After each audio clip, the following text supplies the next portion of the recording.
welcome back, everybody. Welcome back to episode number 8 of the Genre of Your Life. Episode number 8. We are now moving through the episodes.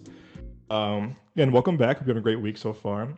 With me, as always, my two co-hosts, Mr. Nick Johnson, director, writer, producer, and co-host. Good day, sir. Good day to you, and hello to everybody. Also with us, other co-host, the one, the only, director, producer, and co-host, Mr. Joel Kindlin. Good today, sir. Yeah. What's up? And future streamer, as soon as that pick gets taken off. Streamer. Heck Hell yeah. And do also, real ass fucking. And also upcoming director of Taco Bell commercials. I'm just kidding. Funny as fuck. You know how much fucking money Taco Bell would fucking make off me? I'd own that company shit. I don't even like Taco Bell. Who would give you free Taco Bell for life, my friend? I hate Taco Bell. So I'm good. No offense to Taco Bell, just not the food I like. Like, I don't hate y'all like I hate Disney. Taco Bell and free Pepto-Bismol for the rest of your life. I'm sure Sebastian would become a director if that was a true thing. I think he's almost directing Jimmy John's commercials at one point. No, I shouldn't. That man was you shit. Watch TJ want to do it. Shit, he loved Jimmy John's. That man would nonstop talk about his job.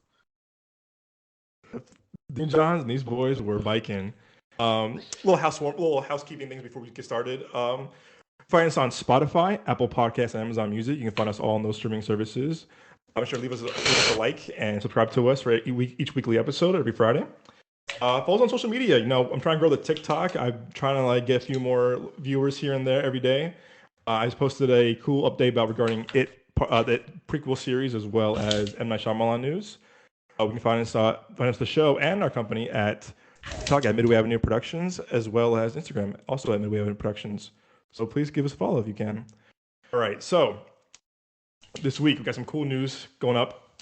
We are, again, growing the show, which is awesome. But, however, we have not seen Cocaine Bear. I'm so disappointed. I had a screening for it last night. I had to work a little bit late last night. I was so bummed. How about you guys at all? This movie looks fucking awesome. Sign me up. This is Ray Liotta's last movie. I want to see it for that too. But this movie is also produced by the guys who did Jump Street, Phil Lord and Chris Miller, who did the Spider-Verse movies. Ray Liotta. Elizabeth Banks is directing something. Actually, a pretty good filmmaker and also a good actress herself. I am sold on this movie. I can't wait to see it this weekend. What is your hype level for this movie? You guys excited for this movie? Are you not excited about it? You're going to see it in theaters? What do you guys think? Well, I've only seen the one trailer for it, and I think I saw somewhere it was based on a true story. Yep.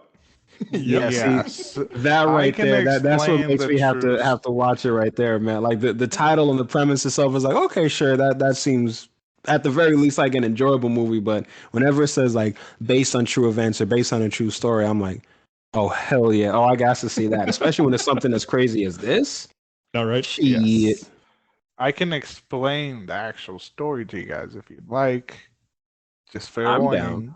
down. Not as exciting as a movie.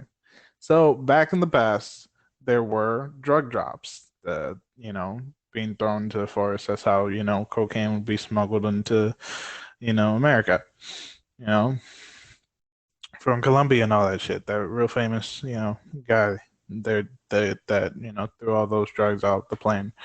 A bear did find them and did consume a shit ton of cocaine, but it died from ODing and no one was hurt. That's it. The movie, I heard the movie, what they did was it kind of like, it's like what if basically what could have happened if the bear, if there were people near the bear. Most likely, yeah, that bear probably would have tore through those people. But But again, it took like 70 kilos or some shit like that. Like it was a lot apparently. It was a lot. Like they opened that motherfucker up, and you could still probably get high off that shit. It was a lot. It was in the past. I think they did around the time that they were doing the movie. Yeah, but the bear didn't hurt anyone. No one was hurt. The only thing that died was the bear. Just kind of sad. It's poor sad, bear. Yeah, a little bit. That's why I always have a gun on me if I ever go hiking, because bears, they're cute. Never want to hurt them, but they're fucking fast and scary. And they're not cute to me. I'm dangerously intimidated by bears. After seeing The Revenant, heck no. Dude, I follow a shit ton of like animal people, and they talk about like how bears can smell you from a mile away and you won't even know that they're following you. Like that shit crazy. Oh yeah. I remember I didn't know that their sense of smell was that strong, bro. Oh yeah, dude. No, they're so strong, bro. That's why like black bears are dead. Brown bears try to look bigger. And then I think there was another type of the polar bears are fucking dead. Polar bears are even worse. So this bear was a whopping 200 pounds. Jeez. And they called him Pablo Escobar, actually. This could have been Narcos season like 4 or 5. Honestly, oh my gosh! This could have been like honestly another Narcos season. But anyway, I'm hearing good things about it, which makes me excited. Someone I follow on TikTok, as a local AZ critic, was like, "This is like a Tarantino movie meets like Wet Hot American Summer." And I said, "Wow, that's a good pitch. That's a very interesting pitch." I'm like, I don't think Tarantino would make a movie this quote unquote absurd. True. It wouldn't surprise me. Don't think so? He would. You think you make it? But there'd be a lot more feet. Yeah. True. More feet. A lot more. Sam Jackson saying. A lot more Sam Jackson. Yeah. A lot more. What if types of questions and conversations, which I really do enjoy. I think that's why he also stands out for a lot of people. Because he really does have like great conversations. Like we do off of our stream, like what if type of things. So someone said this movie is like Snakes on a Plane but with bears. So I'm like, again, it's also a good pitch. I'm like, all right, this is like they're coming up with good pitches for this movie. Anyway, the 75 Rotten Tomatoes right now as we're recording this. So looking forward to seeing what it does this weekend. I'm looking forward to seeing it. Again, R.I.P. Ray Liotta. You got Ice Cube Jr. is in this movie. I like him as an actor a lot. Joel, got to talk to him at one point actually. Q&A for screening. Well, I asked him a question a long time ago at one of the screenings I was able to go to, but I never did get to like go up and take a picture and talk to him. It has again. There was twice that I almost got to meet him because we almost met him at Straight Outta Compton. And the press screening for that. Yep, that's cool. Him and his dad were there. Yeah, and Mr. Ice Cube himself was there, and that was pretty cool. Yes, Ice Cube, yes, sir. So we almost got to meet them, but we didn't. And then we almost got. And then the next screening, which was what was that like super absurd but hilarious movie he was a part of? Oh, Long Shot with Seth Rogen. Yeah, that shit. I'm a Republican, man. I fucking love that movie. I believe in the GOP and I believe in the GOD. Oh man! Dude, that movie was so great. So you and Kaylin should watch Long Shot, Nick. It's super funny. It's on the list now. It's already on the list right now. You already know. It's funny. It came out at a bad time. It came out the same weekend after Endgame. It's like, come on now. That was bad timing because you got that movie got crushed in the box office. Like, I mean. There's no movie that could possibly at that time have competed with Endgame, man. No, and I feel like this was again pre-pandemic. This is like what summer of 2019. If I were any studio, I'd be like, "Yo, we're back off. We're gonna wait for our movie to come out 2 months or 3 months afterwards." I feel like a lot of movies kind of suffered from this when they put a movie against an Endgame or Infinity War or whatever, Black Panther or like a big franchise movie. Exactly, and I think again. That was a summer of like, Endgame, all these movies. And again, all those movies got fucking trumbled by Endgame because I was like one that's still the biggest opening of all time for a movie. So, and long shot, worth the watch. Seth Rogen produced it and wrote it, I believe. Charlize Theron's in it. Ice Jackson Jr. is in it. It's super funny. Worth the watch for sure. It's actually a really funny movie.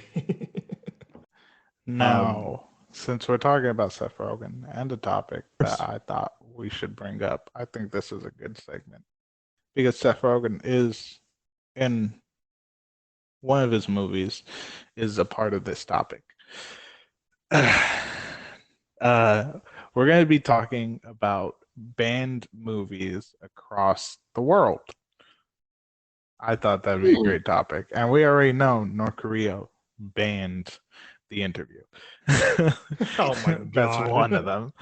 Oh, Corey, you know this. And then South Korea dropped the movie on flash drives in North Korea. Yeah, I forgot about that. Hashtag for real. Yeah, bro. Honestly, so remember, I remember this so well. It was December 2014. I remember me and Joe were like, "Oh, open day, we're going to see this movie, whatever." And we're so hyped for this movie because it was the same year as Neighbors and a few of those other movies. And so I remember the weeks leading up to that, I remember Obama was like, "Nope, we're not pulling back. We're going to be putting this movie on theaters. We're not afraid of it." But then Sony got hacked. And there was like, oh shit, they exposed everything. Like Andrew Garfield being fired from Spider-Man. Yeah. I remember the Sony hack. Yeah, that was North Korea saying, "Fuck you! If you do this to our movie, if you release this movie, coming for you." And so they had Secret Service against watching Seth Rogen, James Franco, his partner Evan Goldberg, writing and directing partner Evan Goldberg. Everyone was James Franco got lucky that shit about him didn't come out around that time because the U.S. would have been like, "You're on your own, bud." Yeah, you're like James Franco who? Franco who? North Korea has him now. Seth Rogen is the only person we care about. Yeah, and that was stakes were high. So I remember that happened. They said, "Nope, we're not releasing this movie anymore. Just kidding." And then they was like, "Oh, let me to release only the Netflix bought it," which was again that's nothing they didn't buy, but they had a partnership with Sony. But South Korea was like, "You know what? Let's do it even further." And they literally dropped burned discs and hard drives and floppy disks all over North Korea, saying, "Here you go." The biggest. That's crazy. Oh my gosh. Right? Yeah, that feud real. That's like you hating someone, right? And you found out their girl cheated on them and they made a sex tape and you just gave it out to the neighborhood. Oh my god. Airdrop that shit to everyone you know. Bro, that would be insane. Oh my gosh. I'm the captain now. Oh, Joe, you're wild for that one, bro. Oh my goodness. Real patient, I had to be on the same level as South Korea. Uploads it on all of the streaming services. It's on YouTube, HBO Max, Disney Plus, man, Amazon Prime, everywhere, bro. Takes it. Reddit's never gonna disappear. It's never always gonna be there on Reddit. Jeez. They're gonna upload it to school campuses too, like a blackboard and campus. Fucking frats are gonna just have a watch party and shit. Oh god. All right, so they're we can start off with North Korea. So there are countries that have banned many movies. And so I got this idea. It's not even my own idea. It is I got this idea from one of my favorite YouTubers. He goes by Mr. Gigi. He's a dope creator. He does movie reviews on YouTube. But he says that he's movie what are they called? Critic. He's a pretty dope dude. Pretty funny. He makes original stuff, and his ads are fucking hilarious. I swear, he makes like rap music and like just songs for like different people that sponsor him. It's fucking hilarious. So yeah, you should have seen his excitement to fucking do an ad for Fleshlight. That shit had me dying laughing. Oh my god. Fleshlight sponsored this, man, dude. Like Adam and Eve type shit. They said sponsor this show. Adam and Eve from World's Down. It's like a Taco Bell sponsorship over Adam and Eve. My God. Well, go ahead, Joe. So North Korea, since 1948, bans all foreign films. Basically, all our films, basically. So North Korea bans all foreign films as well as almost all foreign products, including all foreign media, regardless of content. North Korea don't like fuck with anybody. That's basically what that shit is. Holy shit. Not even like a G-rated movie, not even like Frozen. They said, nope. On this house. Let's talk about Russia. Now, Russia has banned quite a few movies. We bombed their ass. The earliest Mission Impossible 4. So Russia, since the earliest I'm seeing here is, oh my God, indeed, LinkedIn, shut up. Anyways, 1939, Gone with the Wind. Notes banned in the Soviet Union for unknown reason. 1966, Andrei Rublev, banned in the Soviet Union for its themes of artistic freedom, religion, political ambiguity, autodidatism, I don't know how to say that, and the making of art under a repressive regime. Okay. Commissar, 1968. 1968 as well. No foreign says brief encounters. I'm gonna just go with movies we know. 1972 to 1990. Yeah, to 1972, 1919. The Godfather. Wow. Banned by the communist government because it romanticized the criminal world. In 1990, the ban was lifted. So not anymore, but it was banned for over 10 years. 1977 to 1990, Star Wars. It doesn't say the reason, but it was lifted in 1990 as well. It doesn't say the reason. Banned the prequels. It just says it's banned. 2006, Borat. Banned for being offensive. That didn't surprise me at all. Yo, Borat, when Borat came out, I bet you everyone was like, the fuck is this? Oh my God. 2014, The Interview. Banned to avoid political provocations. Yeah, that doesn't surprise me. 2019, Jojo Rabbit. Really? Banned for portraying Adolf Hitler and the Nazi Party in a comedic light. The movie's hilarious. I love that movie. That movie was so good, bro. So good. Taika Waititi killed that movie. He was so good in that. What's the next one? Since we did talk about Korea, let's talk about South Korea. There's only 1971, A Clockwork Orange. That one is a very disturbing movie that a lot of women that I know of like. Banned due to depictions of violence and gang rape, has been lifted since. So it's not banned anymore. Because I mean, 71. That movie came out. It's a very big like. What the fuck is this? Yeah, no, dude. I watched it and I was like, holy shit! And what the fuck is going on? 1979, Apocalypse Now, banned under South Korean President Park Geun-hye's regime. The importance of the film was on hold because of its anti-war theme. I don't know if you guys know Falling Down. It's on my list. That was Michael Douglas, right? It's probably. It Let is. me see. Yep, Directed by Joel. Yeah. Joel Schumacher, Nick. Wait, Joel Schumacher. Yeah, I'm familiar with that one. I was like, Falling Down. That sounds kind of familiar. Michael Douglas. Yes. Joel Schumacher, Robert Duvall, So Michael Douglas. banned Wow. due to its negative portrayal of Koreans, and that was back in 1993. So intriguing. What other countries would you like me to look into? I think China's a big one, right? They've been banning a lot of stuff recently. Like, it doesn't say anything here. Hold on, let me look at this article. There's one banned films, and I'll try to see if there's anything we know. I found one for you. 2016 Suicide Squad. Wow. Dude, I love that movie. No hate.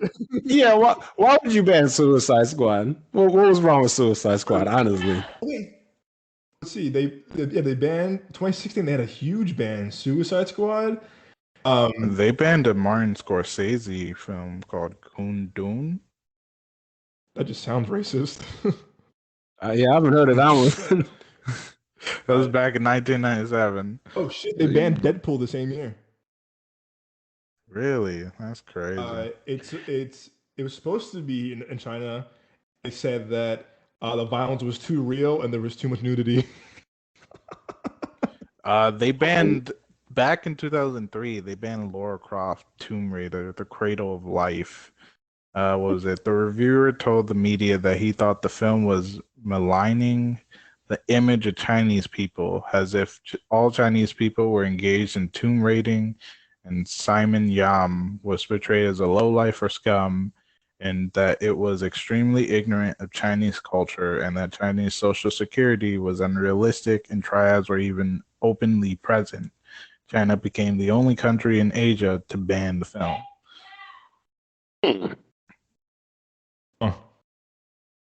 Honestly, I don't know, but I don't remember any of those original Lara Croft movies. Do you? Oh, fuck yeah, I do. I remember the first one. Yeah? Man, Angelo and Jolie and them tight ass fucking tank tops and shorts. Of course, I remember that shit. What you mean, bro? There's two, right? I can leave no comment on that. All I can say is the action was really cool, and that's it. That's the only thing I liked about the movie. I don't even remember who played Lara Croft. Lara who? Angelina Jolie. My girl don't care. My girl's all about. I fell asleep in the reboot. I was like, what? Again, like first 10 minutes in, I was like, I KO'd, and I was like, oh shit, the movie's over. I saw the reboot before I saw the original one with Angelina Jolie, and like I thought it was fine. Like as far as like video game adaptations go, in my opinion, it was pretty good. I've definitely seen some that are worse than that. Like it was more or less just kind of, again, like middle of the road. Like it wasn't super good, but it definitely wasn't like awful. It was just like, yeah, okay, this was a good hour and a half, 2 hour way to kind of just chill out and turn my mind off for a little bit. I saw the Angelina Jolie one like I think a year or two after the newest one, and it was kind of like, again, like it's fun, but I can tell this movie came out in 2003. You know what I mean? Like the action and the music was like very early 2000s to me.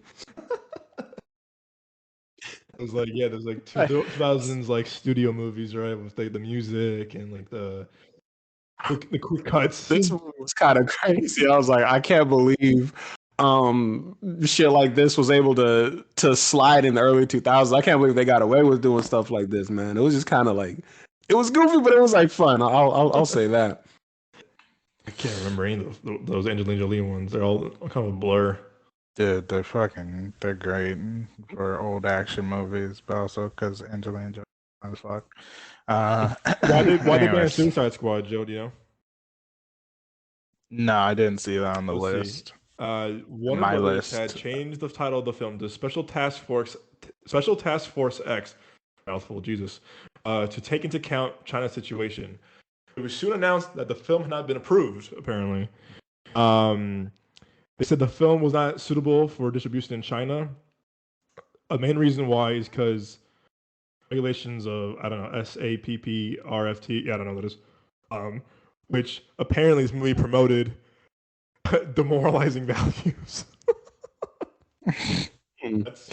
So I guess. Surprisingly, Canada has had quite a few movies banned. Canada. Wow. Yeah. The one that I would say you guys definitely have at least heard of, in 1983, I Spit on Your Grave, banned in Nova Scotia until 1998. I could see that one being banned. Yeah, that's probably banned in a few countries, not gonna lie. That rape scene was boy. And they haven't banned a movie too much, but that rape scene was so long. You can walk away, use the bathroom, heat up popcorn, and come back with a pizza. Oh my god! Like, it was not funny. Like that was it was an awkward time for me. I think I was around like 11 when I saw it. Oh no. Why were you watching that at 11 years old? I was bored. No parental. No one watching. I've been there, like, bro. Let me see this. What is it? And then just a rape scene. I was like, oh, okay. Oh God. And it was just not. It was a very unpleasant time. Okay. 1987, Hellraiser, initially banned in Ontario because of brutal graphic violence with blood letting through, horror, degradation, and torture, passed with a restriction rating after New World Mutual agreed to cut 40 seconds of violence. I can see that because Hellraiser is kind of brutal. Yeah, I heard it's super brutal. It's tough, bro. I saw the newest one. I started the original one. I think it was maybe like a day or two ago or something like that. But yeah, man, it's tough because also, like, aside from the physical violence that you see, like some of the themes that they deal with, because this isn't a spoiler or anything like that, but the characters themselves, like the Pinhead character and all those other guys, like, they come from a plane of existence where like pleasure and pain is almost the same thing to them. So they, obviously they're viewed as like antagonistic characters, but they let you know, like, some people fuck with us and some people don't. Like we're angels to some and demons to others. It's just kind of how you perceive what we're about to do. And it's so, like, that concept to me is interesting, but it is pretty brutal, man. I'm not gonna lie. And they even have a comic book series too, or at least they had one in the 80s or the 90s that tied in with everything. Yeah, and they also redid the show on Hulu. They redid everything. Not redid everything. They made a series on Hulu, or a movie. I know they did a movie because I saw the movie for sure. David S. Goyer wrote the movie. The first one or the newest one? See, that's why I like this so much. I knew it. Mm-hmm. I was like, you know what? Yep. So let's talk about a great country that we all live in, United States of America. I thought that list would be great to go over. What? Back in 1915, what did you say? Go ahead. Back in 1915, the birth of a nation. Banned in several American cities for its racist content and portrayal of Ku Klux Klan, including Chicago, Las Vegas, Denver, Pittsburgh, and St. Louis, and the states of Ohio, Kansas, and West Virginia, as well as dozens of other jurisdictions, and banned a year later in 1916 outside of Kansas. Yeah, I heard that movie is. Yeah. I've never heard of this movie, but I can guess why it was banned for, the time, which was Birth Control, 1917. Wait, what's it called? Birth Control, back in 1917. Oh my. Censored in the interest of morality, obviously decency, we could public safety, and welfare. and public safety and welfare back in Wow. 1917, and so Yeah. Jesus, how many movies were? Wow, yeah, this was a way different time. Scarface, 1932. The original one. Banned in 5 states and 5 other cities due to glorification of crime. Yeah, the original. This is one movie I keep seeing on all the lists. I've heard how fucked up it is. It's called Cannibal Holocaust. Oh yeah, no. I heard about that one. Mr. Gigi goes over he reviewed it. You can find it on the internet, but it's basically just a lot of it's basically like a how can I say this? It's like it's a really low budget, over the top graphic movie. Eli Roth did like a sort of remake of that movie a couple years ago. I was in some film class. Oh, Green Inferno, right? Thank you. Yes, Green Inferno. Yep. I said, "What the fuck is this?" I was like, "Hell no!" That shit. Like, did you see it? I did. Did you see it? I saw it. Yeah, I saw it a couple months ago. I have so many questions, Nick. But why? I saw bits and pieces of the movie. I never fully watched it. It was kind of wild, bro. I lost my hunger for the entire week after seeing that movie. Dude, if you Google it under why to watch, vicious, creepy, and dark. It's a lot, bro. One, like obviously the violence is a lot. Like it is pretty graphic, but also just like some of the characters are kind of like weird too. Like that. Like I don't want to spoil it, but like you remember like that one dude? He was like the head of whatever group they were in. I remember for sure. That guy was. Dude. No, that guy was doing. I remember literally when it came out like, on VOD or whatever, and it was like I think it was my senior year of high school, and I remember like we were in the computer lab doing like college applications, and people are like, fuck college. I guess people weren't like doing it as much as they should have done, except for your boy. I want to go to college. And so guys my class were like, "Yo, Doug, you're the movie guy. The fucked up scary movie to watch." And I said, "Green Inferno." Oh my God. I remember they're in the back corner. A group of guys was watching this movie, and I said, "I told you, yo." And all I hear is, "Yo, what the fuck?" Or what the fuck? Like, bro, what the hell? And like they kept watching it, and more people were like joining the circle. And I was like, I took them to watch this movie. Y'all asked. It got so bad. You just traumatized the whole fucking classroom, huh? Apparently. It got so bad, the guidance counselor came in, and she goes, "What are y'all watching?" And she goes, "Excuse me?" Yeah. She goes, turn it off. And like... Wait, which guidance counselor? I think it was Miss Witherspoon, actually. And she was just like, no, we're not doing this. I felt guilty for this, but like they were all sent to her office after that. I did say, oh my God, I did warn them. I said, listen, guys, I can watch Goosebumps if you want. But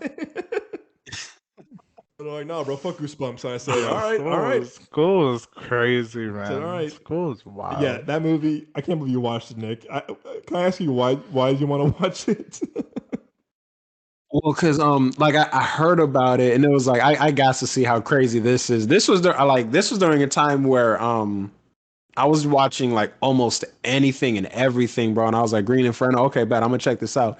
And I had started watching it, but the acting was just awful, so I turned it off. And then and that was like, I think that might have been like early college. And like I said, like a couple months ago, I was like, you know what?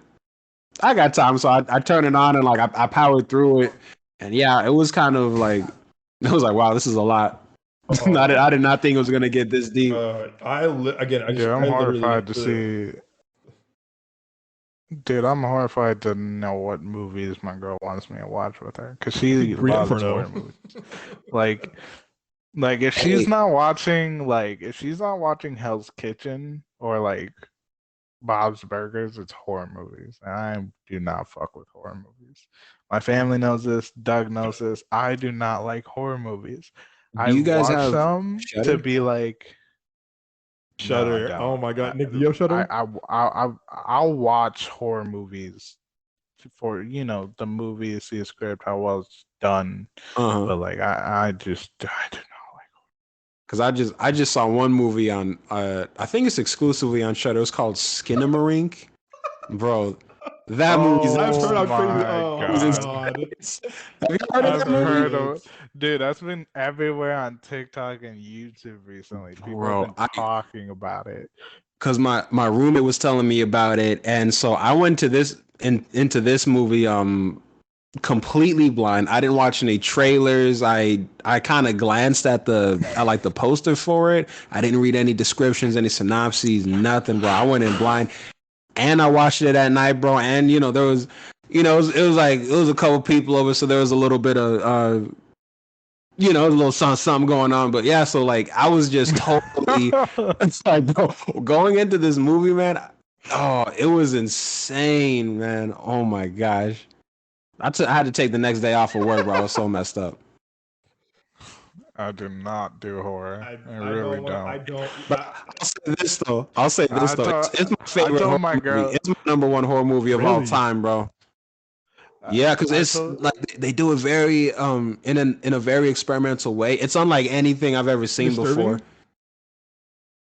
Like disturbing and also like how they film it and like how the audio is. And just the way the story itself is structured, because I like it for those reasons too. But also, like literally, there is no other horror movie like that, at least that I know of, bro. It's different. It's in a league all its own, bro. Shudder, man. Jesus, dude. Dude, I told my girl, I was like, if we're ever watching horror movies, don't judge me when I hide behind a bitch. Okay. I remember. Okay. I did not do horror. Right, one quick thing before the next topic. I remember seeing. Okay, this is a funny story. Joe, remember the story? I think it was. We were in high school and we were at Joel's dad's apartment. It was like me, Joe, a few other people, and we were like, "Oh, the new Paranormal Activity movie just came out on Netflix. We'll watch it." It's like couple dudes in the dark watching a scary movie. No big deal. We're watching. And Joel's dad had cats at the time. And I'm next to Joel. I'm like, this movie's kind of boring, yo. This cat like touched my like shoulder. I said, hell no. And Joel knows the story. I said, fuck this. The devil is a lie. I said, hell. Like, I'm like bald under the couch now. Like, no, hell no. And everyone just laughed at my ass. And I said, what the fuck was that? And Joel's like, bro, it's one of the cats, man. You're good. And I said, bro, hell no. I said, fuck this. I'm going to church tomorrow. I said, no way. I said, absolutely not. I remember this to this day. I was like, that when that thing hit my shoulder, I said, fuck. I was just like so scared. I was so scared. It's so lucky my little brothers were not there at that time. Oh, thank God, dude. I was like petrified. I was like, oh my God, it's here. The thing is here. I was like, yeah. Those cats, man, try waking up in the middle of the night to go take a piss, and that motherfucker, all you see is their eyes and a hiss. It's all you, bro. Just scared, legit. There's so many times where I opened the door to go use the bathroom because the bathroom at my dad's building when we used to live there, or I used to visit constantly, was to the left. So I would just have to fucking go right there, As soon as it's pitch black, we don't do night lights and all that shit. You know what I mean? Like curtains closed, whatever. It's dark as shit. These cats, one was like all black, the other was like a sort of a grayish brown, like dark with some patterns and everything. I'd open my door and just hear a hiss and eyes just disappeared. Fucking cats. I jumped so many times, dude, and you're half asleep, so you're not even thinking about it. Like, you forget that these fucks are gonna do that shit. Fucking little assholes. They're good cats though. I don't hate for cats. For a person that does not like cats, those cats were Prequel. That was my dad's girls' They scared the cats. fuck out of me the one time. That's all I have against them. All right, so speaking of fire, actually, real quick. Announced today. Again, you guys have both seen It Part 2 and Part 1 with your boy. What? So yes, this is yes. I'm curious about this because originally said no, we're not gonna do that because it's not a book. They're gonna do a prequel to It, the entire both 1 and 2, the series on HBOMAX. That to me is very interesting for a couple of reasons. One, again, this is not going to be part of the book. This is going to be connected to the IP, but it's its own thing. The director Andy Muschietti, who did 1 and 2, also doing the Flash movies, coming back to direct most of the episodes, which is really, and produce, which is really cool because he loves that, loves those franchises so much. But however, we don't know if Skarsgård's coming back as Pennywise. That is TBD. Well, I don't know about that. See, here's the thing, though. That would be difficult to do. So here's the thing. So It is obviously a creature from somewhere else that's lived there for many, many years, but he also changes shapes. So if they're not going to have Skarsgård has what the monster could have previously looked like before he picked the clown, that's fine, as long as at the end they showed him transitioning into the clown, which would be Skarsgård, and then Skarsgård just does that one little scene and fucking, if they do something like that, I'd be okay with it.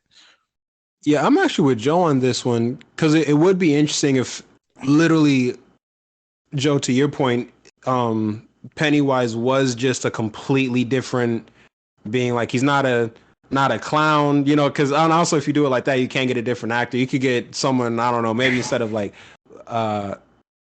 someone with like a high pitched kind of clown voice like Skarsgård, maybe you get someone that has like a creepy kind of lower tone voice, maybe like Adam Driver or something like that. I don't know, because you could completely reinvent it and then just essentially lead up to it, or the story itself took place like hundreds of years ago on Earth, but just with like a different set of characters.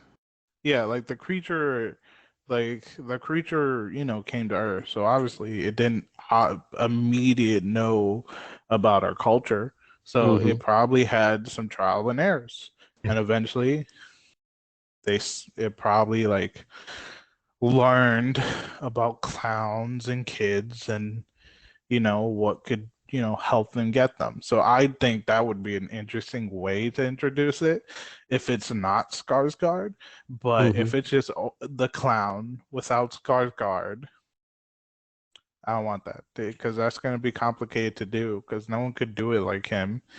We can't emulate it. We can't have the original actor who did the original It's, you know what I mean? Which, by the way, I loved. It was great. I hate clowns, but I watch It movies. I'm not gonna lie. Like, overall, just acting wise, it was really good. The originals are good too. People forget about them. So we can't have him because he's passed away. He's gone. Did Tim Curry pass away? Really? I think so. Oh, I'm about to check, bro. That's sad. I believe he did. Oh, still alive. Oh, thank God. Yes, sir. I swore I heard something. He is 77 years old. Good for him. Good for him, man. Still kicking it.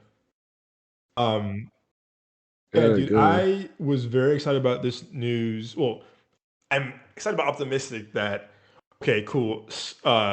Muschietti's doing it. Cool. We did 1 and 2. I'm on board. He loves his franchise. Let's do it. And I like that's going to be a series on a movie that can explore maybe more of like the mythology of, like you guys said, what it is, like what the creature is, and maybe not about backstory, but like you said, leading up to maybe the book of It, before he meets the kids, before he takes Georgie.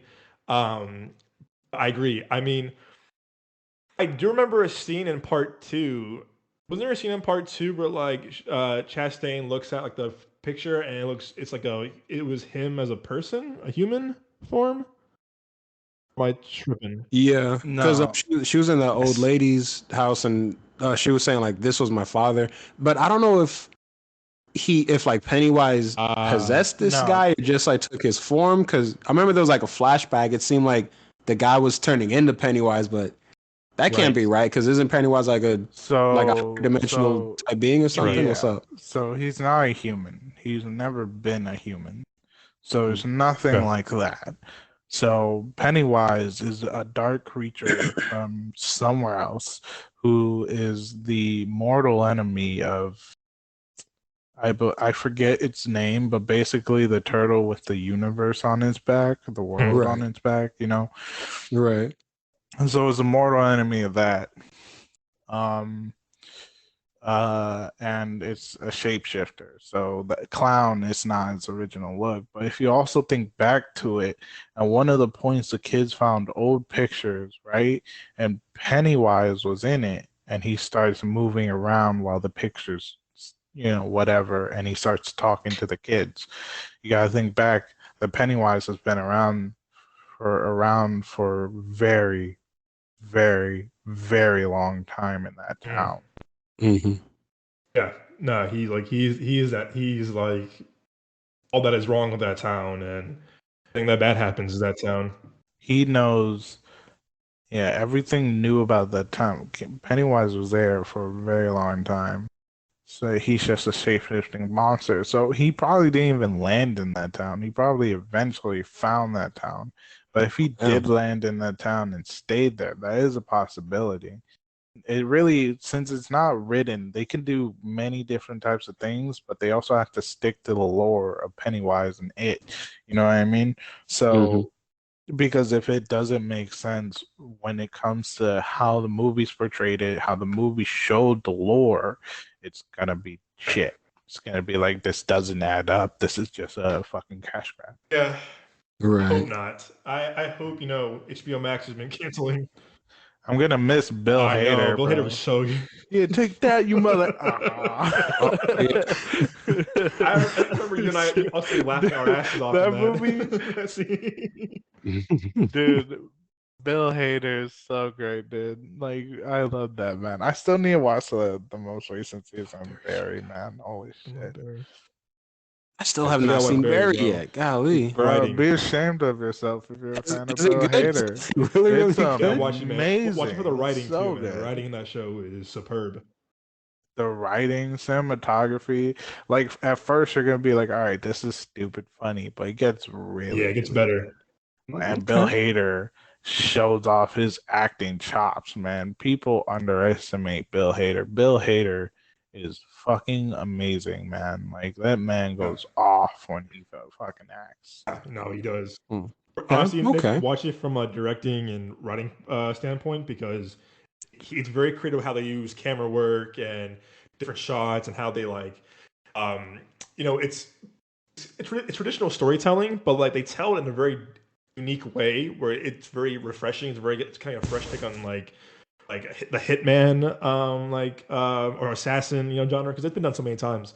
This is a very different take on the hitman assassin, like kind of like trope. They humanize them for more, you know. It's not just this robotic person that does all the hits and goes home to a empty house with just a bed and one glass of, you know, one cup glass or whatever, you know what I mean? And shit like that.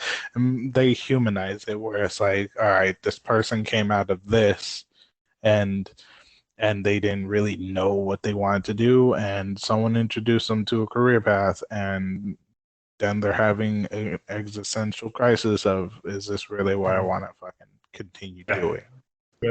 Lighting. Okay. But also not being able to get rid of demons, who they truly are. Who they are. No, yeah.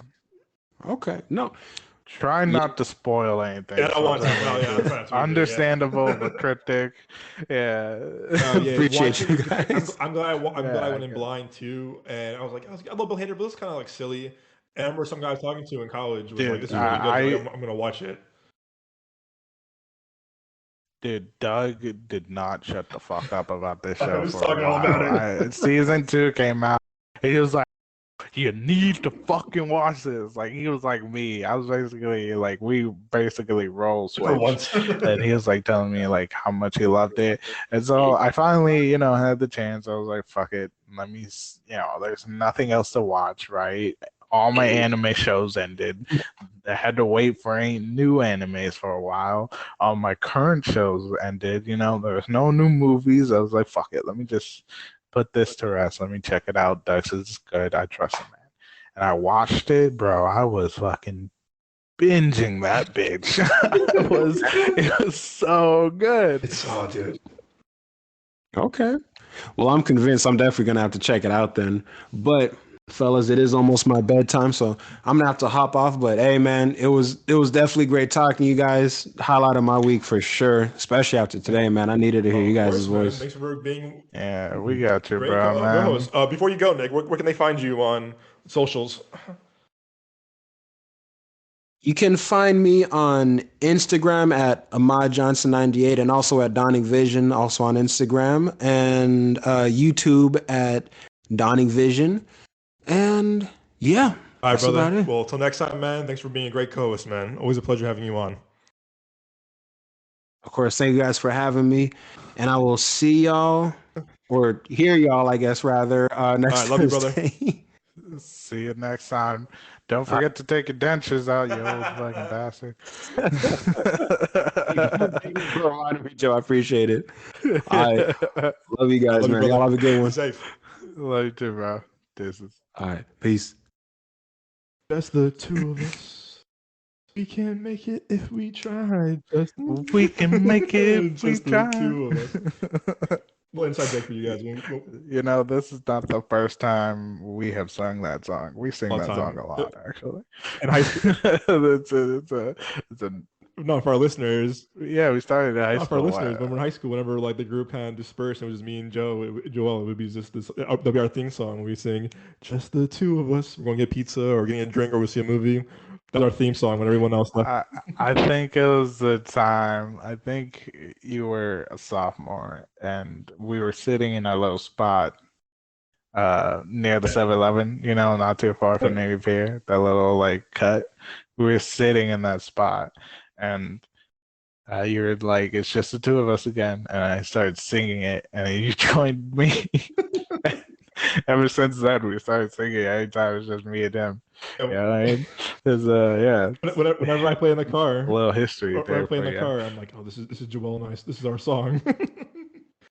It's our platonic male brotherhood song. Yeah, one day we'll dance to it. 100%. 100% we will. If you don't play that at your wedding and it's just a dance between me and you, we're gonna have problems. Oh no! It'll be the second dance will be you and I.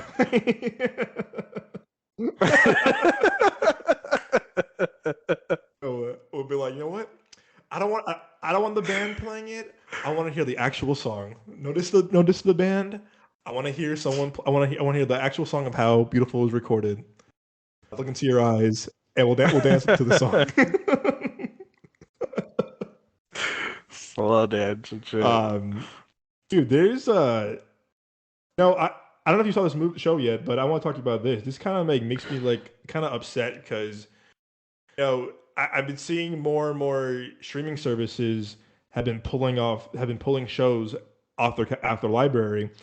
I'm like, not like I'll go to like Peacock or Paramount, whatever. No, they're just pulling them off just to pull them off. And HBOMAX started this thing, last year, and I support it to a degree. But now it's getting hard to find these shows that were made for the streaming services. Paramount Plus pulled out the Twilight Zone, Jordan Peele version, and it's kind of hard to find that show. There's some shows that are just being pulled off. I never watched that one either. It's a shame because I was like midway through the first season. It has some good and bad moments, but I was intrigued by it enough. And then I would go back the next day. They pulled it off, and I said, "Uh-oh," because remember HBO Max last summer said we're gonna start pulling off our own shows, and I said, "Okay, I get it," because they don't want to pay residuals, they don't want to pay like more fees, and to a degree, you want to try to save money. That's smart. I totally get that. However, HBO Max just canceled a show that I'm very fond of, and set in our hometown of Chicago called Southside. Um, it's a really good show. It shows Chicago in a very different light, and in a good light that is too. Oh, I saw a trailer for this Dude. actually. Yeah. I was cracking Funny. up. I was like, I gotta check that out eventually, and It's forgot very about it. funny. The two writers were Jimmy Fallon writers back in the day. Bashir Salahuddin and what's his last name? Something Riddle. They're two very clever writers. Bashir is from Chicago. He created the show with his brothers actually. Oh my gosh. Chance the Rapper makes a few cameo appearances actually. Playing like a From the trailer, it just like I was like, this is definitely Chicago. dude, Like shit, they actually got it's this shit right. Chicago So it was very like, went through. damn. So today they canceled it.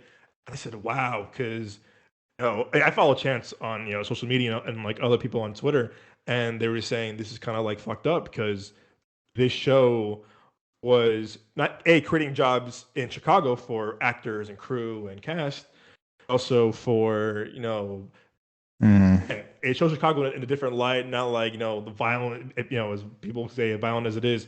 It shows Chicago in a very kind of like a fun and goofy light, and it's very funny. It's also very you can turn your mind off and just watch, enjoy for half an hour. It's not like a Breaking Bad or like a Office. It's kind of like The Office. It's just about like a funny, goofy kind of like easy watch. So I'm kind of bummed. I'm kind of bummed to hear this. Uh, do you think? I mean, do you think we're gonna see more of this, like more cancellations and more streaming services pulling their own? Yeah, Really? for sure. Because even though it gets, I feel like these companies, like if a show or something doesn't hit what they would probably either predict or want it to be at view wise, they're like, it's not enough money. So they'll probably cancel shows, or they'll cancel them so that they can take the funds that they were putting towards that show Right. towards another show. All right. You know what I mean? Either futuristic show or another season of a show. Um, I'm not saying Velma season 2 is the cause of this, but I'm saying like probably help them fucking fix whatever money they lost off of that fucking horrible show. Yeah. I. You're actually right, and you know, I think this is something that I kind of like. I hope we see more of this where we're focusing more over quality than quantity. Like, right? Like we see so much like content because and HBO is good with that versus like here's the thing, like I'm on Netflix. It's just like, dude, what the fuck do I want to watch? There's not much. And a lot of the movies you don't know because now I feel like they're trying to make money more off of their foreign films as well, because I'm seeing like a lot of foreign films, and nothing against foreign films. Like I really do love foreign films. They're really well, but it's also like, like you want to watch like an American show or two or movie, you know what I mean? And like where you're just like, I don't feel like reading subtitles. Like, fuck it, let me just put something on that I know. Yeah. You know what I mean? That those are times, and I feel like a lot of these streaming companies forget like they make a lot of money because people are just randomly finding these shows and shit. You know what I mean? Yeah. It's and like I feel like HBO is really good because they've done like House of Dragons. They doing The Last of Us, which is getting just high praises.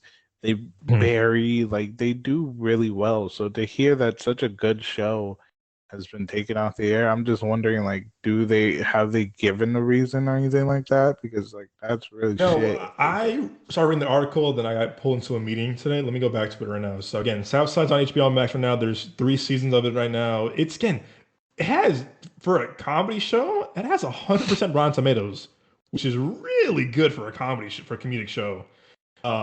And I give it a lot of praise because it's just a fun show. Like you can just laugh at it. And if you're Chicagoan like us, it hits home on very different levels.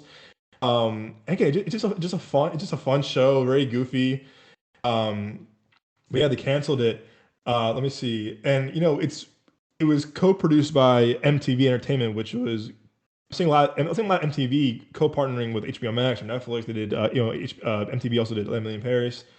Um, so what I'm hearing now, HBO Max has made a comment. They said, "Listen, we're not moving forward with this show. However, we want to keep um they were praising the showrunners who again mentioned Bashir Salahuddin and Diallo Riddle.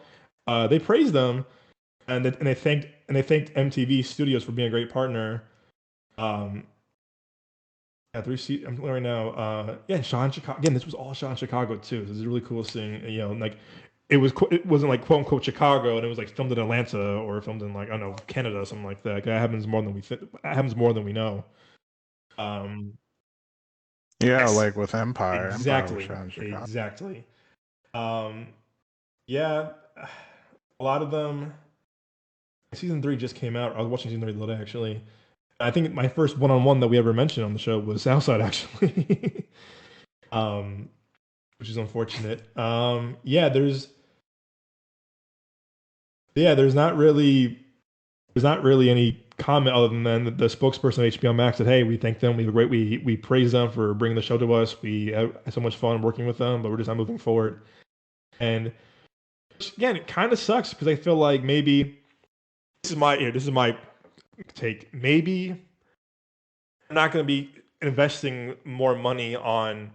I'm not going to say B-list shows, but what if they're going to spend more money on the House of Dragons or The Last of Us or White Lotus, and maybe that HBO Max is now saying, "Hey, listen, we have good shows, but we want to focus more on the big stuff like again Last of Us, White Lotus, Chernobyl, um, uh, House of Dragons." Maybe this is all because of a budget. Hey, we want to shift our focus and budgets on cinematic shows. Or is that kind of crazy thinking? What do you think? So basically, they're saying they want to do more budgets for things that are more Yeah. cinematically Do you think that could be the case? with better They're cinematography. gonna like That right. could be the case because if you think about a lot of the shows like again, Barry, House of Dragons, Game of Thrones, The Last of Us, it's all cinematography like movie theater-esque. So that could be a possibility, but unless they say it themselves, it can't be Right. certain. We don't know. You know what I mean? It would just be speculation at the end of the Right. day. Yeah. Yeah. And I think we're seeing more streaming services, Netflix. I mean, not Netflix, but like other streaming services. They're really investing in these big, like not franchises, but they're big on this big like, the cinematic like movie theater experiences. Like again, Stranger Things. Every episode last season was like an hour and a half to 2 hours. It was very episode was like a movie pretty much, and they had a huge. The budget was very very big, and I think a lot of also they're also doing a lot more movies on Netflix, and HBO Max is doing mostly TV shows and some movies here and there. But the CEO Dave Zaslav of Warner Brothers says, "Hey, we want to shift our focus more on theatrical releasing on big movies. We'll have HBO Max movie here and there, but we want to focus on having movies be theatrical." Which again, I 100% support behind. I think to me maybe is that we're shifting now towards hey we had fun with these again I hate saying B list but like these mid to low budget TV shows. Let's trim the fat and take those budgets and use them towards bigger and Last of Us, Barry, House of Dragons because So they better not come out with the Velma I season don't two if they're talking like that this. to Cause me fuck that show. That show yeah was I don't god think awful. there's been an announcement yet. I could be wrong but I haven't seen anything yet. But Me either. They had the finale not that so long maybe they're just ago waiting. too, and Maybe, people maybe they're fucking just maybe hated they're it. just waiting. Also to be fair, I'm surprised that 90s show got a season two. That surprised me. Yeah, season two. Well, my girl loves it, and I know the people love it. Like it's getting great reviews. I My girl's probably gonna listen to this and be like, "Yeah, because it's a fucking good show. You're just being da da da da." And it's like, oh my god, she talks a lot of shit towards me. I don't mind it though. It's not like it's just And fine. It's like she can have her thoughts. I have mine. But like a lot of people like it, so obviously it's doing well for them. But it's very funny to like see it as it's progressing, and people mention how the dude who plays Eric is only in one episode and never came or back. Kelso or Jackie, like they don't come back. Like No, I believe the dude who plays Eric, anybody in the cast, like I don't think he liked that role. it's because when you get a reboot, I want to see like the OG cast back together. Like it would have been a better premise if it was like focused more around them with their kids. Like, oh yeah, we have kids. This and that. We're back in Wisconsin. Da, da, da. Just to me, Yeah, but it doesn't seem like they all. want to. You know what I mean? I feel like they're gonna make their appearances here and there for the money, and then like, all right, the new kids, let them have it. And I also think the writers want it that way as well. Yeah, You know what I mean? Like they would prefer it to just focus on new kids. Like, but that's funny because if you think about like reboots, not even reboots. Are they called reboots? The reboot. Is that 90s show a reboot? Yeah. Well, Boy Meets World, they did that show again, and that show, has some of the original actors in it. Quite a few, actually. And I believe the main actor, I forget his name, but he was like the main character. I think he's like a teacher or something, or a dad in the show. Interesting. Yeah. By the way, Boys Meets World was a dope ass fucking show back in the day. That shit. I'm thinking of Saved by the Bell. I'm thinking of Saved. Saved by the Bell, bro. Dude, that college shit was god awful. No, Boy Meets World, my guy. You didn't grow up on that shit. Dude, come on now. I really don't know why I thought Saved by the Bell. Like Saved by the Bell was great, and then they went to college and shit. That was real bad. When college came around. They had a reboot? Oh yeah, they did have a reboot. Shit. And I feel like also canceled after season 2. So that show didn't last long. But again, if I guess there definitely is there's an audience for that 90s show. I think it's definitely towards us who are 90s kids, 90s babies. Well, I can't say that because my girl's a year older. She watched that 70s show. So she's a 90s baby. There's actually a lot of people from our generation and a little bit older who watched the show and still really like it. So I think it's really more just like how you personally, like, not even personally, just how you sort of view the scripts and everything. For me and you, it's not good. My girl's gonna disagree. She's gonna be talking shit as she listens to this. Taking notes. I can hear her right. Just she's literally gonna be talking shit. She's gonna be like, "Cause it's fucking funny. It's good. The characters are great. The kids are blah blah blah," and talk shit the whole time. And then she's gonna call me and talk shit after or during. She's taking notes. So anyway, she really likes the show. So I was like, but I watched it. Me and you didn't find it funny. And even Dom, sorry. Listen. Maha could take some time. I'm trying. Maha, he didn't like it either. Where we watched it, we're like, the script isn't good. But everyone to each their own. Obviously, it's doing well enough with a good amount of people to get a pretty decent rating, even a good rating on Rotten Tomatoes. I think it's like around 80 or 90 or something. Check right now. It's like 96. I think got pretty good. Yeah.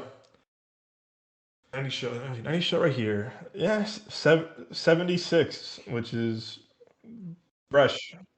Yeah, it's passing. Right? So you get degrees.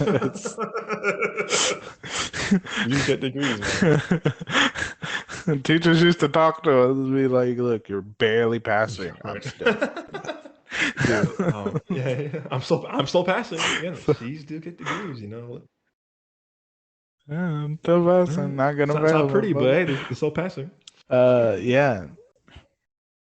Hey man, exactly. Don't gotta be pretty as long as I get done. Anyways, yeah, no, they're doing pretty well. I think it's just for me, you, and if others like us, and it's not just because we're just like it's not the old cast. It's not that. It's Yeah. I didn't like the script and the acting wasn't there. I will forever love Kitty and Red because those two actors are amazing. I love them. I miss them so much, especially Kate. She didn't even win get Dude, nominated. her timing is so good for that show. Like her acting was so great. Dude, her playing Kitty was so good, dude. Like she's hilarious. Yeah, it was such a great anyways. It's not a show for us, but obviously there is an audience who really likes it. So good for them. I wouldn't not for me. But yeah. Yeah, it's always sad. I always feel sad when a show that like I'm invested in, or like this is like good, it's a good comfort show, and it's like kind of taken away too soon. It's like it had more potential. I mean, there's a lot of shows I feel like we both like that like ended too soon, or like. If you're an anime fan, you know this pain from Hunter x Hunter. I wish I knew. Anime fans, well. I wish I knew. Waiting a long time, man. Waiting a long time. It seems it might never come. Anyways, so. Crunchy sponsored not by Crunchyroll. Not sponsored by Crunchyroll. Yeah, Crunchyroll. I love y'all. Fucking sponsor us, my guy. Like we love you. I love anime. The residential nerd here. Hello, fucking weeaboo and all that shit. I've been like really trying to like look up on TikTok like if I sponsor for a show. I'm like trying to do my little research of like finding sponsors. I'm like, one day it'll be nice to have a sponsor that likes us and that will promote us. Till then, if you're listening, dude, we're just looking for sponsors. Sponsors, but Crunchyroll, you always got home here, right? I literally subscribe to y'all. Like I watch anime like almost every day. So, anyways, it's what we were doing. So do you have another topic you'd like to talk about, or would you like to go back to a topic we have talked about? What would you I'm kind of bummed. like I wish I was waiting for Nick to give his Ant-Man review. I saw it again with him on Monday. He wanted to go see it. And I was like, yeah, I haven't seen again. I was like, oh, of course, I'll go see it with them. And I still have problems with it. And I'm glad, again, I'll have Nick review it maybe next episode. Oh, it's dude, not getting good reviews. Not, I'm gonna be honest. It's really not. It's not. And I did my little TikTok that you can find on our TikTok page. I mean, we have new productions on TikTok. I did a little like kind of breakdown of like, the box office, and box office has now increased with each movie. Which again, I said, okay, cool. Box office has increased with these movies. The quality of the Ant-Man movies have gone down. I think you can agree with that. That the quality have gone down. It's these movies start off as a little kind of like. Well, I feel like they've lost trajectory. English, my only language, and I'm still not good at it. I feel like they have lost the path that they were on for Ant-Man and don't know what the fuck to do with it. Like they have ideas, but that's the thing. A lot of Marvel movies, like people are still gigantic fans of Marvel, or just don't give a fuck about it anymore, and they're just like whatever. Like Endgame was it, and that's all. They're good. They don't want any more of it. I feel like the writers for a lot of Marvel like projects are losing it. And with Ant-Man, I feel like they're trying to keep it the same with having it be funny and just Ant-Man, Paul Rudd's character stay the same of this like nonchalant, like I can joke at any time type of person and not develop his character into, well, I'm a hero and I've been going through shit. Let me be an adult. Like I feel like they've lost they don't want to go down that path for Marvel and for Disney. They don't. And I think this is, I don't want to speak for him. I'll have him speak next week on next week's episode. But to me, what I think was the big problem is, again, I don't want to speak for Nick, but Nick and I both said after we saw it on Monday, I said I still think Kang should have been introduced in the first movie, Phase 5. It should have been an Ant-Man movie. It should have been like a Fantastic Four or even Guardians at one point. I don't think Ant-Man was the right movie to introduce Kang. I think it was like, okay, cool, we gotta get this movie out right now. What's the next movie? All right, Ant-Man, Kang the villain. It's like, yeah, that did not feel like an Ant-Man villain. And I love Paul Rudd and I love Peyton Reed. To me, that wasn't the right choice. Another thing I said too, and this would mean Nick both said again, I'll have him speak on it next week, but this guy, again, the writer of Ant-Man 3. And again, this is someone I give praise to Marvel for giving young and new talent work and giving people a chance. This bothered me. The writer of Ant-Man 3 also writing Avengers King Dynasty. I said, uh-oh, no. That worries me. King Dynasty. Avengers what? And I said, and here's why I have reserve. And here's why I have reserves. The writer of Ant-Man 3, his only work he's ever written on was Jimmy Kimmel. And Jimmy Kimmel's not funny. This guy wrote me 2 episodes of Rick and Morty, just 2 episodes. Oh, I want to say 2, maybe a little bit more, but a few episodes of Rick and Morty. His main. See, here's the thing. I understand what you're trying to say, which is basically he has certain experience, and we're glad that Marvel gave him a platform for new faces to show what they could do. But writing-wise, for such a big movie, no feature film experience, bro. He has no feature film experience, and and he probably did not really read much up on Ant-Man and Kane. And to me, I'm like, I have an issue with that because I think, and this is my example last week. I told this to Nick. Ryan Coogler, great short film, Fruitvale Station, First Creed. 2 great movies back to back, out of the park. He did a great job. Marvel and Disney said, "Look at this guy." And I remember being at the Creed screening before it was announced. It was really cool. I said, "Wow, he was like 25 at the time or 26 at the time." Ryan Coogler, our age basically. Wow, he has 2 great movies under his belt. I'm very impressed with this. And Marvel said, "Hey, this is our guy for Black Panther." You know what? They didn't rush him. They said, "Hey, take your time with the script. Just when we're ready, we're gonna film it." I remember they didn't go into production until like maybe a year and a half afterwards, and they took their time with that movie. I think again, Ryan Coogler had 2 movies under his belt. He was proven to do good drama, good acting, good character development. He understood it. Cool. Black Panther is a big character, and I think he did a great job with it. Who else? James Gunn. James Gunn had a bunch of movies under his belt. Writer, the director, and as a creator. And they said, okay, Guardians of the Galaxy is definitely a weird gamble, but this guy seems like he can do weird and funny and heart at the same time.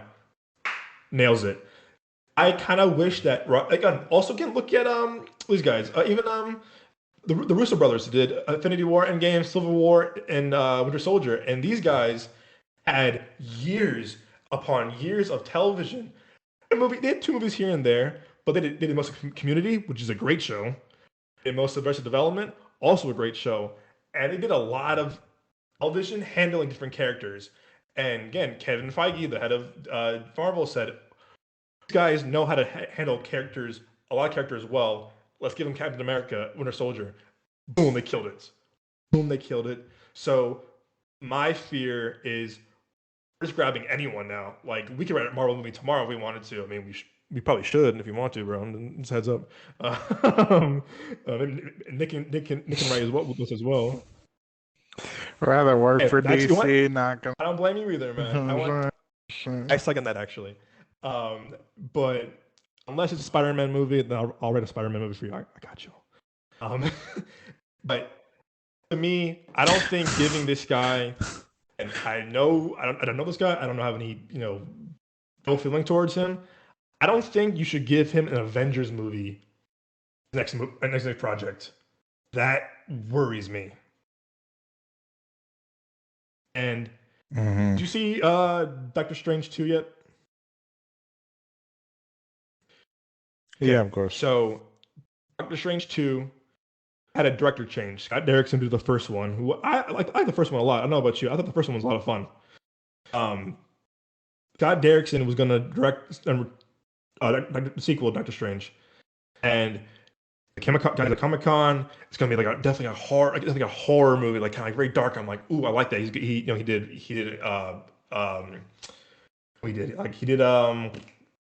the first Sinister. The first Sinister is really good, very creepy, again, low budget.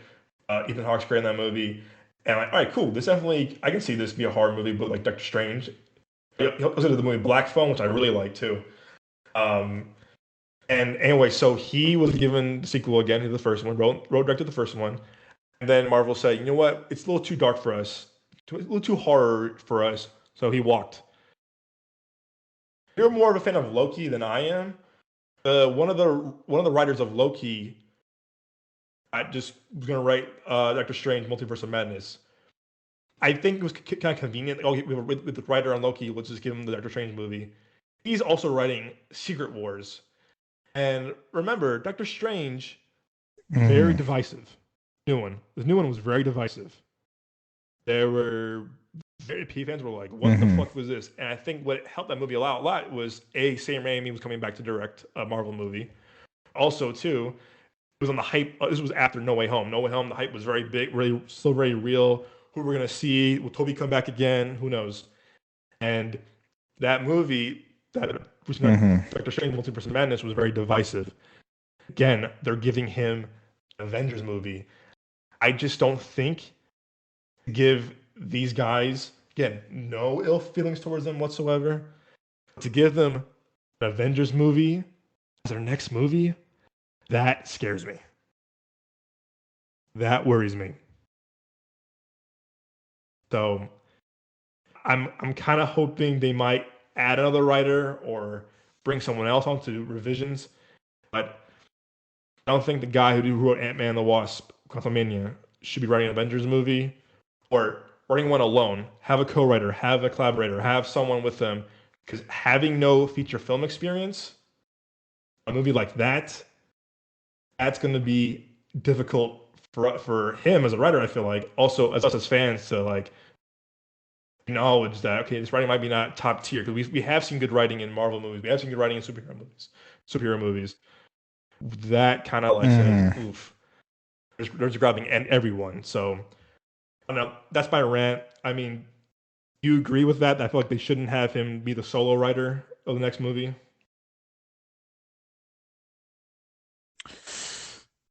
Yeah, I can see it. I feel like with Marvel at this point in time, I don't think there should be just sort of a solo writer. I feel like there should be at least 2-3 people writing it, like a team. So that they can throw out their ideas together and be like, all right, let's come out with the best possible outcome for the fans who know the comic book, but still something that we can do where people who are not fans of the comic book can still understand and follow and enjoy it as well. I think that's where they fail, because there's a lot of great writers, but eventually it's like, oh shit, where the fuck am I gonna go? You know what I mean? That's why I don't really like sequels. And you're not wrong. Not wrong. You know me, I'm not a big fan of sequels. Like, I'm really not. Like, there are certain movies where I'm like, all right, this is going well. Like Rocky, Godfather, what else? Boondock Saints, stuff like that. Deadpool. Deadpool 2 got lucky with know, the good sequel. Not lucky, but they it's were really, smart with the sequel. They were smart with the Deadpool 2 sequel. Oh yeah, but also almost got fucking You're PG rated. Right. Lost it all. And I mentioned in my TikTok video that I filmed the last week, that my little Marvel update. I have faith that they know what they're doing with the next Deadpool 3. You bring back Hugh, you bring back Wolverine, bring back the writers of the first two movies. It has to be rated R or it is. TVMA. They announced it's going to be our only rated R movie. Or not rated, actually. I'm hoping that it's not rated. So it can be even worse than rated R. What I heard from the writers themselves, again, these guys wrote the first two movies with Ryan Reynolds. I'm very happy he's writing this movie. They're writing this one again, because apparently the first script wasn't that great, so they're rewriting it from scratch. And I said, thank you. Let's do it. Bring back the OG writers. Hell yeah. Bring back Ryan. Awesome. And what I heard from the writers in an interview, I heard that, again, these guys wrote Zombieland, which is a great script. First Deadpool, awesome. They said that Marvel and Disney have been very hands off with them. They've been like saying, "Hey, do your movie." And I said, "Oh God, what a relief!" If I heard like, "Oh no, they're restraining us. We can't say this. We can't say that," that would have been like, "Oh fuck!" I would have been like, "That worries me." Yeah, if they were restraining them, I would have been so mad. We lost it. I would have been really upset. But from what I've heard, I believe them that they said, nope, they gave us no notes. We've been given full reign of, we write whatever. I said, God. And you know what? I salute Disney for this, bringing back the OG writers too. I said, cool. Because again, remember the first writers were the writers of Bob's Burgers, and I'm like, I don't like that. I said, I want to see the original writers with Ryan come back, because they know this character so well. They've been with him for now 10 years. They know Deadpool really well as screenwriters. I'm not saying other people couldn't do it, but right. These guys have written two great Deadpool movies. It's hard. It's hard to give chemistry to something that has exactly. So yeah, I get you.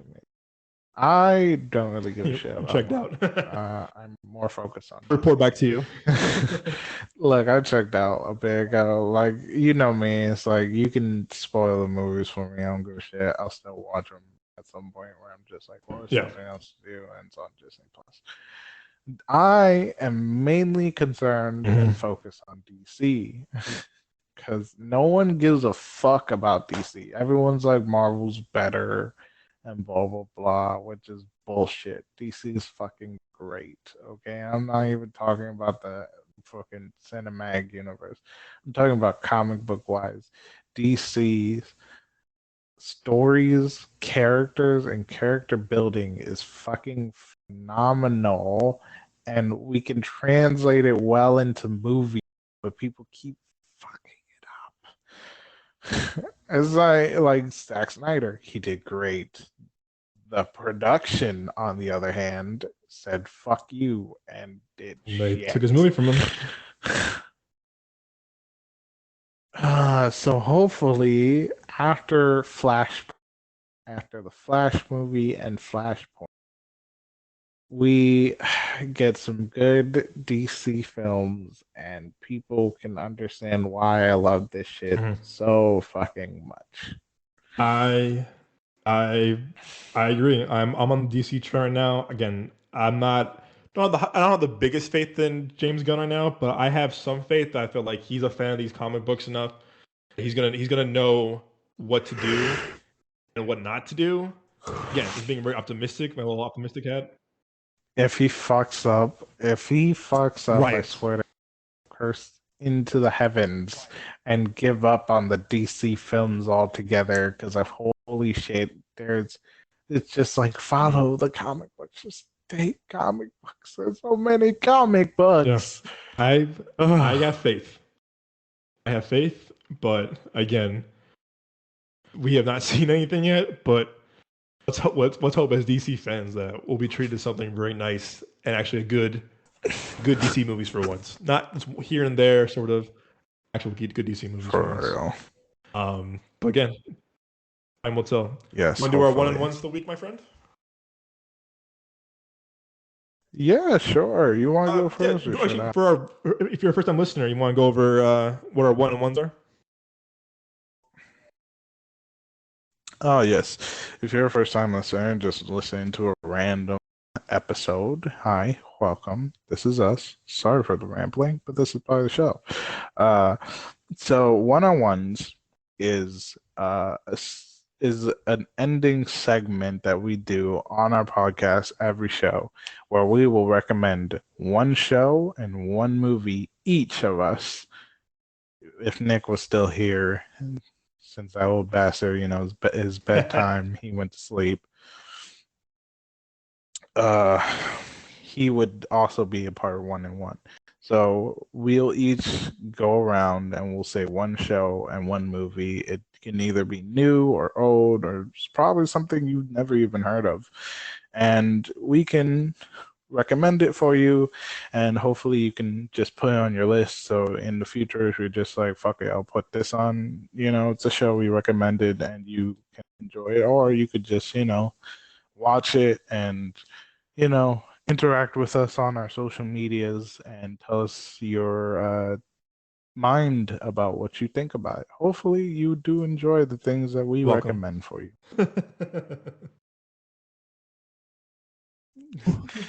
You're welcome, motherfucker. What? Why are you saying it like that? Saying what? What way? Saying like that. Where do you get off? Where do you get off? Never mind. What is it? Just forget it. No, it's like, forget it. I will forget it. Whiskey. Listeners, if you have not seen the 2007 masterpiece Hot Rod, it is one of the most underrated, perfect comedies you'll ever see. Do yourself a favor, rent it, buy it. I think you can stream it anywhere, unfortunately. But you will have an hour and a half, hour 45, one of the funniest movies you'll ever see. Again, welcome. Yes, you're welcome. All right. You want to start or? I'll start off. Let's see. 1-on-ones for the week. I can't think of one. I got one I've been thinking about recently that I really enjoy that you've seen as well. I'm gonna go with 2018 comedy that I loved. I think we both saw in theaters was Blockers.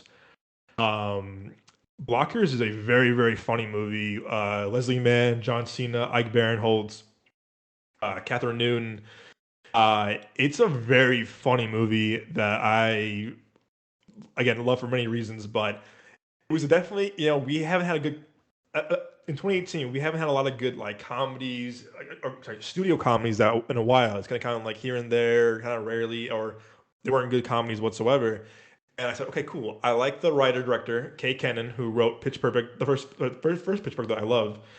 She's a good writer. She also wrote a lot of episodes of New Girl, a show that I also love a lot too. Cool. Kay Cannon's doing this. I like it. Seth Rogen and his team are producing it. Great. I love Leslie Mann. John Cena's good. John Cena's been doing good in comedic movies. So it's like Barinholtz. They signed me up. This movie had me in stitches. I remember seeing it with Malone at a screening. I think you saw it at a screening as well. It worked so well for me because it was so funny. It was a familiar concept, but it was a fresh take on it. And there's some things in this movie with John Cena and a beer funnel that had me almost peeing my pants. I saw it in the trailer, and when I first saw the trailer, I laughed so hard that everyone's like, "What is this? What the fuck is this guy smoking?" I laughed and so hard. I saw it in the movie. It worked for me too. It's a super, super funny movie. I think it came out and went. No one really talked about it. I love that movie. Again, it's about these three girls who want to lose their virginities on prom night. and their parents find out about it, and they make a pact to like stop them from having sex on prom night, and they go through some wild shit. Oh, didn't we see this You saw together, or Galliano, who did actually. I see this with? Oh yeah, dude, we were dying I saw it laughing. with Malone, and everyone else was just Sorry. cracking the fuck up. And I was like, "This is again." I saw it in a packed theater at a screening. I was like, "Oh, this is cool." I miss seeing a funny comedy like this in theaters, and it was so funny.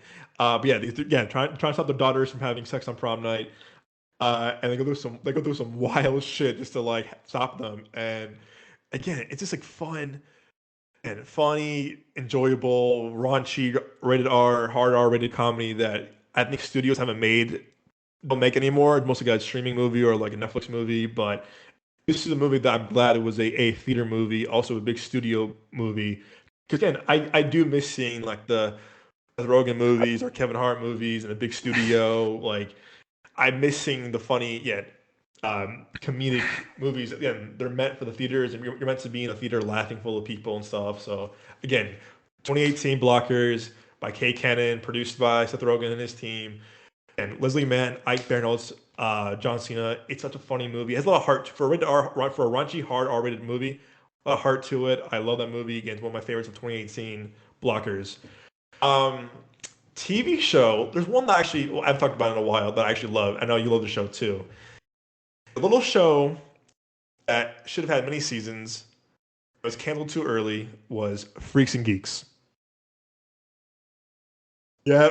Oh man, Freaks and Geeks. I Don't even get me I started. love Freaks and Geeks so much. It was a show that me and Joel loved in high school as well. Some other friends loved it in high school as well. Very young Seth Rogen, Jason Segel, James Franco, Linda Cardellini, a lot of Martin Starrs in it, who I think is hilarious. And it's Judd Apatow, it's Paul Feig, it's guys who brought you great movies, Knocked Up, Bridesmaids, Shia LaBeouf's in the Shia episode, LaBeouf which is was in it. crazy. A lot of young actors who are huge stars now. Yeah. This was their first big. Martin Oh, Martin Starr, Starr, dude. like yeah. And also, oh my, what's his name? I'm blanking on his name. He's John Francis Daly, the main kid who plays Sam, who's written some funny movies. He's written Horrible Bosses. He wrote Spider-Man: Homecoming. He wrote and directed Game Night, which I think is hilarious. He's directing and writing the upcoming Dungeons and Dragons. Which cross, that's gonna be a good movie. I have faith in him as a filmmaker. Don't let me down. Also, a movie called Waiting, which is pretty underrated too. Anyway, it's a great movie set in the 70s in Michigan. It's a very kind of like coming of age movie, coming of age series. Again, Judd Apatow, a lot of famous people like Ben Stiller's in it a few episodes. It's a very random show that has so many random actors and directors who are huge now, like huge filmmakers and actors and stars. Set in the 70s in Michigan. There's a group called the Freaks, group called the Geeks, you're finding who you are. It's a very timeless tale of finding who you are in high school. It is relatable.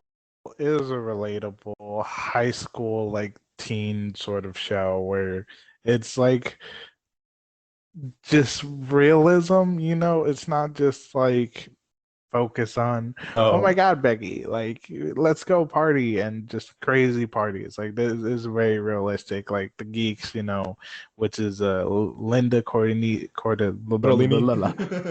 Sexy Velma's younger brother. I'm gonna leave that to you. He put her little brother, basically they're the geek and his friends are the geeks because they're smart, they play D&D, they got allergies, they're getting good grades awkward. at school, they have no other friends. Awkward, don't know how to talk to girls. They gave it type of when it comes to girls. And then Linda, her friend group, which is the Freaks, the stoners, the guys Outsiders. that aren't popular but aren't hated. You know what I mean? Like the outsiders. And so it's very interesting. It's very realistic. But it is very very it was Michigan, white. so it's very it's it's Michigan, so it's very and vast. It's a lot of white, so but it's still very relatable. It's a great show. And I enjoyed it. Very relatable. And again, it's a show that didn't get appreciation when it came out. It's a huge cult following. There's a huge cult following for this show. Again, you can watch it on Hulu or Paramount Plus. Again, 18 episodes. Again, it's a show that when it came out, the studio didn't believe in, the network didn't believe in it, and everyone involved in that show just loved that show so much. Again, it has a new cult following, years later, but it wasn't given the respect it deserved when it came out. But yeah, my one-on-one this week is Blockers, the movie, and my show is Freaks and Geeks. You, my friend. Okay.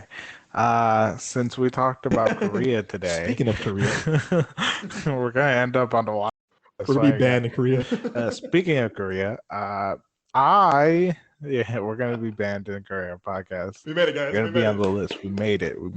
Anyways, it's a compliment. So, growing up, so it's a family thing that me and my family, we really do love Asian movies. Or just martial art movies in general. That's where it started. My grandfather loved his martial art movies, Mortal Kombat, Jackie Chan, Jet Li, Bruce Lee, all those movies. And it is extended to my father, to my brother, to me. I don't know about my nephews, but, it's extended.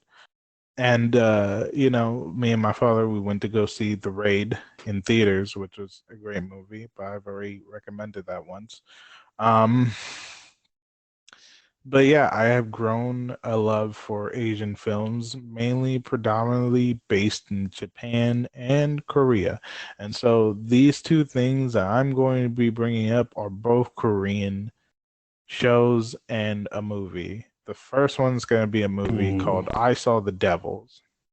Some martial arts in it, but it is a thriller suspense movie, which is really dope. It's really good. The script, the cinematography, the acting is all really amazing. Watch it with subtitles. Don't read. I don't know the dubs. Watch it. The English dubs are so bad. Don't do dub. The English dubs are so bad, man. Oh my god, don't do it. Just watch it in its native language and read on the fucking screen because it's a screen. Sit back a bit and read while you watch it. Okay, it's not that hard. Anyways, it is a movie about a serial killer who got caught and imprisoned. When he got caught, he killed a pregnant woman who was on the side of the road waiting for her husband. Now, when he is eventually released, you learn that the husband of the wife of the pregnant woman who was murdered is a cop, and he wants revenge. So what he does is he puts a tracking device inside the serial killer, and anytime, and he can also listen, by the way, and anytime he's going to do anything like rape someone, kill someone, whatever, the cop will charge in and whoop his ass. It's an amazing movie. It's so great. So highly recommend I Saw the Devil. Now, this next one came out last year in 2022 on Netflix. It's still on Netflix. It is called, sorry, I want to make sure I got the name right. All of Us Are Dead. It is a show about zombie apocalypse, basically a zombie outbreak breaking out in Korea, and it's mainly focused around the students of a high school where the breakout occurs, and surviving students and staff and what's gonna happen. It's a really good show, and I can't wait for the second season. It's really good. So it's really dope. They do it differently. They did a tiny bit differently. I really do enjoy it.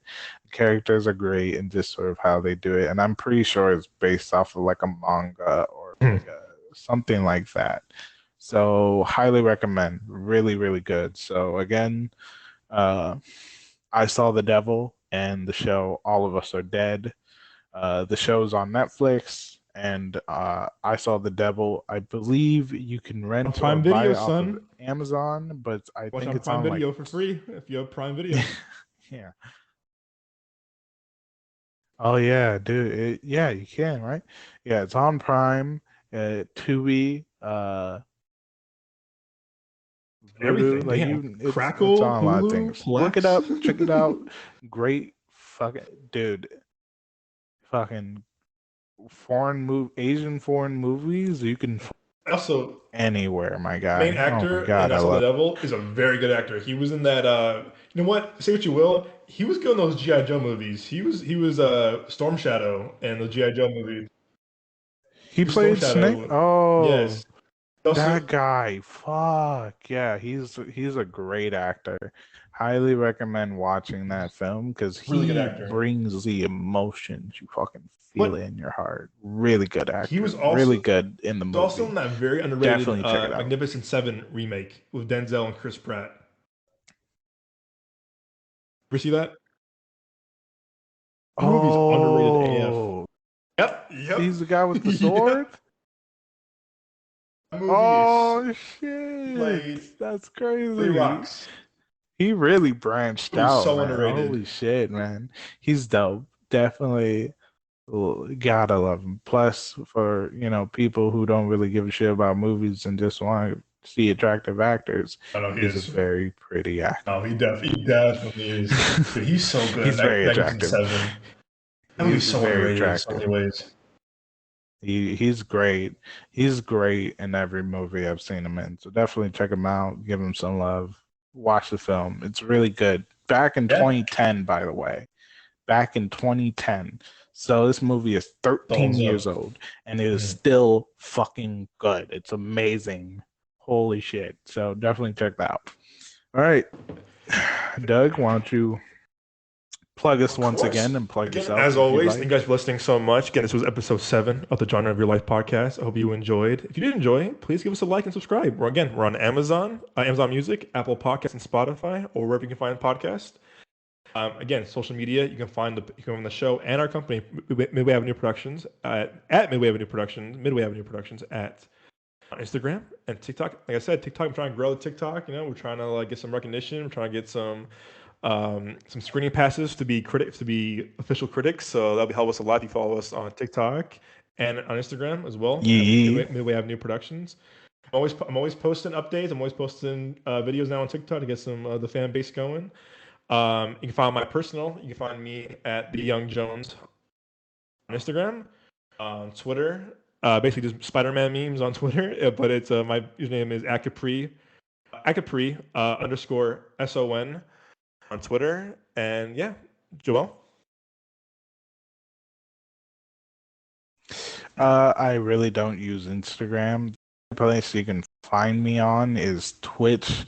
So it's twitch.tv/the Cuban Rican, because your boy is Cuban and Puerto Rican. So Cuban Rican. So the OG Cuban Rican. I've been streaming. I streamed several times this week. I streamed the new game that came out recently, Atomic Heart. I've been streaming Assassin's Creed Valhalla, Apex, if you like battle royales, and Rage. I'm all there. I'm an all-around gamer, so I stories and multiplayer, and my friends are a part of it sometimes. And my friend today, since it was $10 on sale, decided to buy me the Batman Arkham collection. Fun ass games. Yeah, I didn't ask him to. Dude, yeah, all 3 plus the third for Arkham Knight, all the DLCs. Dude. On Xbox? $10. Get it. Xbox. Bro. Yeah, right now DC is having a sale. Anyways, you can find me there. I'll try to stream that when I can, because I'm also trying to do Atomic Heart. So I'm not trying to switch too much between so much stuff, but I will do the Arkham games chronological order, starting from Asylum, then City, then night, and then even the DLCs if people really come to watch or if I feel like it. So yeah, and if you guys don't like watching video games, I'm sure there's people out there that would like that. So please just spread the word that I'm on Twitch.